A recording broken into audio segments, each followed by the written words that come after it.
Hey guys, what's happening? Welcome to Bleacher Bloggers for Tuesday, August 14th. Brent? Yes. Dave? Yes. A lot to talk about today, including golf, baseball, and our preseason tour continues with a look at the AFC South. But first, Dave, I just want to get into this. The people have spoken. As you know, the Duke hat is gone, okay? We replaced it with a Twins hat, a Cowboys hat, and for that Western Michigan University fan out there, I don't think they make hats, so yeah, you're out of luck. But thousands of people voted, and you guys crashed our site. It was amazing. Actually, 3 of you voted. That's okay, but Dave. Thank you. Keep going. All right, let's talk golf.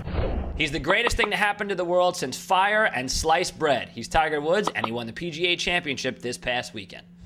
It's time for our celebrity blog. We're sick of all the analysts talking about Tiger Woods, so we got someone from the PGA Tour to actually talk about how great Tiger Woods is. It's from ErnieEls.com. And Ernie writes, I knew I'd have to play the round of my life on Sunday to stand a chance. No duh. We know what Tiger is like. He's not going to reverse himself back towards the rest of the pack. We just have to go chasing after him.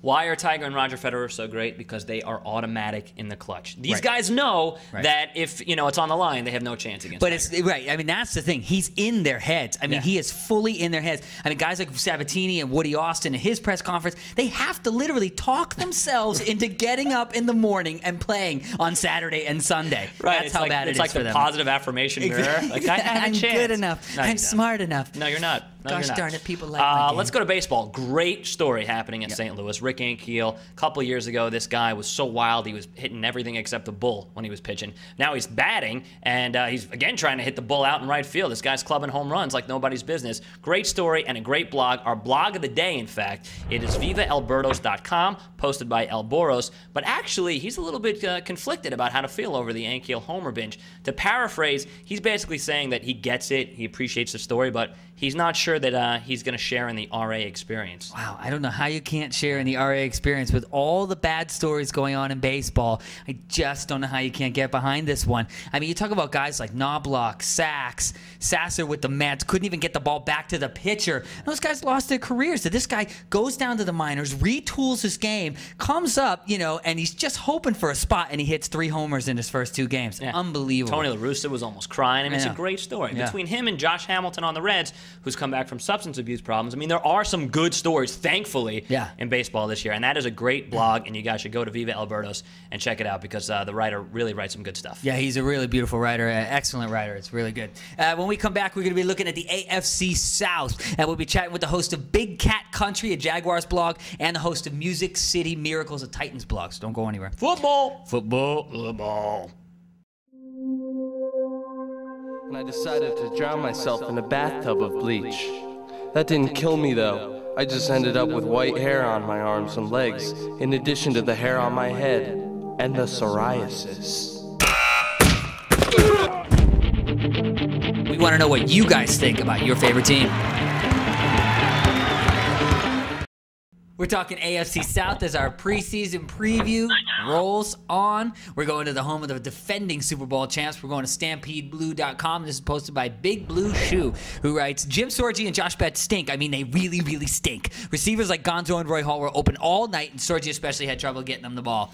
Not good. Not good. Not good if Peyton Manning gets hurt, which it could be a problem considering that their left tackle, Tarek Glenn, retired. Right. So Peyton, drop back and get rid of the ball as soon as you possibly can all year long. But they have a lot of questions. I mean, 7 guys are gone from that starting lineup last year. Harper and David are gone. Big cornerbacks in their backfield. I mean, this could be interesting. Also, Anthony McFarland, their star defensive lineman, is out for probably the year, so they're going to have to fill that wide body too. So, but it could be worse. They could be the Texans. Speaking of the Texans, well, their fans are already upset. So after the first preseason performance, Ron McMahon is bummed over at TexansRock.com. Here's what he writes.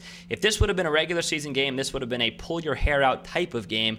But lucky for us, it's only preseason, so who cares? Matt Schaub looked okay, but he missed a wide-open receiver for an easy 6 points. Well, they retooled their offense, and if you can consider retooling your offense with a backup quarterback and a really ancient running back in Amon Green, I just don't know what to say. They sort of remind me of the Texas Rangers, which I've talked about before. Just bad front office. You just keep making decisions that I just don't know that good. I see our viewership going nowhere in the state of Texas, especially around the Houston region, I think. Oh, well. Sorry, guys. All right, it's time to talk Jacksonville Jaguars football with Chris Harris right now at BigCatCountry.com. That's hard to say, BigCatCountry.com. You got it. Hey, Chris. Hey, how's it going, guys? Good. So, Chris, the Jags were a little inconsistent last year, so you think they're going to continue that trend or what? As long as we stay healthy and avoid all the health issues and injuries of last year, I think you're going to see that inconsistency rap was misplaced. Ah, nice. Now, defensively, you know, they were a top 5 defense last year. You expect more of the same this season?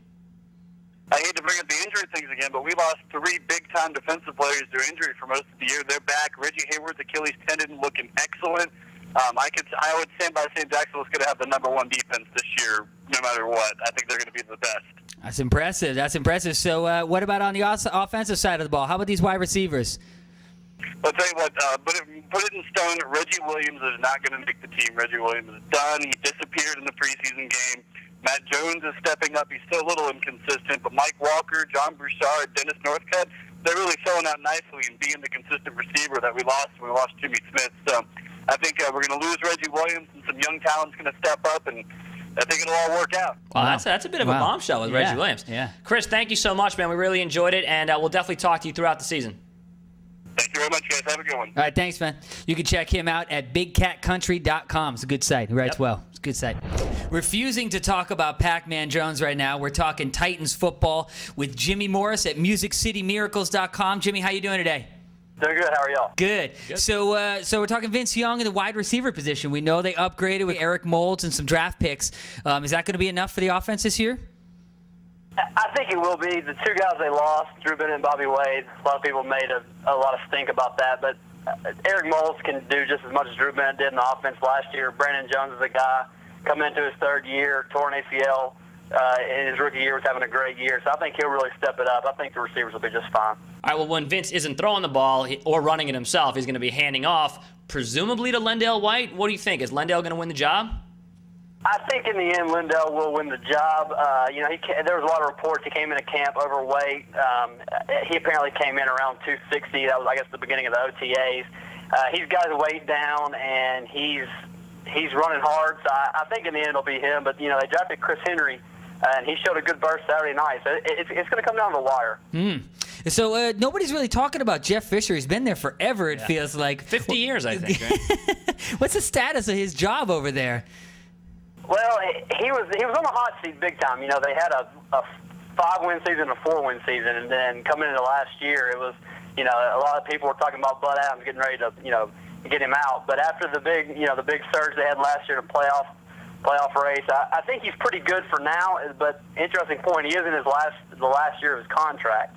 So you see him getting a deal? Everybody's saying that, you know, it's a done deal. We're just waiting. But I mean, it's starting to get a little nerve-wracking because it's been going on. They still haven't signed it, so we'll see. Well, I think the Titans are definitely going to be a fun team to watch this year with their offense, as long as Vince Young doesn't suffer the Madden curse. Right. So, Jimmy, we will definitely be talking to you throughout the year. Thanks so much for joining us, man. Oh, yeah, no problem. All right, cool. So you can catch Jimmy Morris at MusicCityMiracles.com all season long talking Titans. Get off the bench! All right, so check this out. Brent and I are going to do a show in a few weeks about the worst sports movies of all time, and we need your help. We need you guys to tell us what sports movie you think stinks. Oh, yeah, my agent, by the way, wants me to do the remake of The Longest Yard. What do you think? Oh, that's a great idea. Yeah. Don't do it. You guys can go to YouTube at Bleacher Bloggers. You can also post on BleacherBloggers.com or link us up to your own site to let us know what is the worst sports movie ever. Think about that, dude. Burt Reynolds, Adam Sandler, me. We'll see you guys Friday. Don't ever talk about that again. Here's my forward pass. That's a pass? That's a forward. I'm sitting down. That's really how you throw the ball? Like that? Notice the technique. Yeah. See, your team would lose 57-0. My hand's cupping the ball. Your hand's cupping balls? That's time for me to leave.